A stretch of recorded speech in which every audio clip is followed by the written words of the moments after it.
हा एक पारंपरिक आणि अत्यंत चवदार गोवन गोड पदार्थ आहे, ज्याला कोकणात सांदण असेही म्हटले जाते.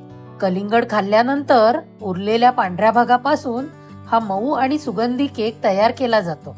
कलिंगडाचा वरचा लाल गर खाल्ल्यानंतर उरलेल्या भागाची बाहेरची गडद हिरवी कडक साल सोलून घ्या. आता हा पांढरा भाग किसणीने बारीक किंवा जाडसर किसून घ्या. केक टिनला तूप लावून बाजूला ठेवा. एका कढईत तूप गरम करून रवा तुपात सुगंधी होईपर्यंत भाजून घ्या. रव्याचा रंग बदलता कामा नये याची खबरदारी घ्या.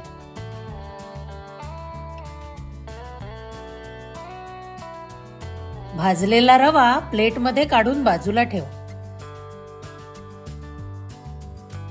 कढईत कलिंगडाचा किस आणि गूळ एकत्र करून गूळ वितळेपर्यंत गरम करा.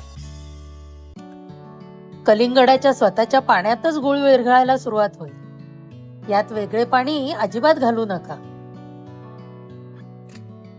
त्यात ओलं खोबरं आणि चिमूटभर मीठ घाला आणि एकत्र करा.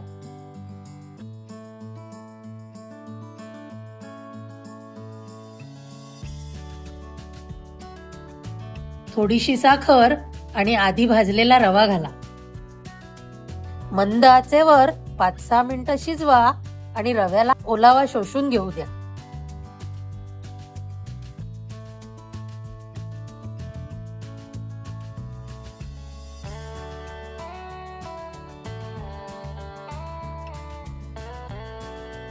या मिश्रणात तूप, वेलची पावडर व वाळवलेली हळदीची पाने घाला. ताजी पाने उपलब्ध नसल्यामुळे चव वाढवण्यासाठी आम्ही वाळलेल्या हळदीच्या पानांचा वापर केला आहे. मिक्स करून गॅस बंद करा. हे मिश्रण तूप लावलेल्या केक टिन मध्ये व्यवस्थित पसरून घ्या. आपण हा धोणस कढईत बेक करणार आहोत.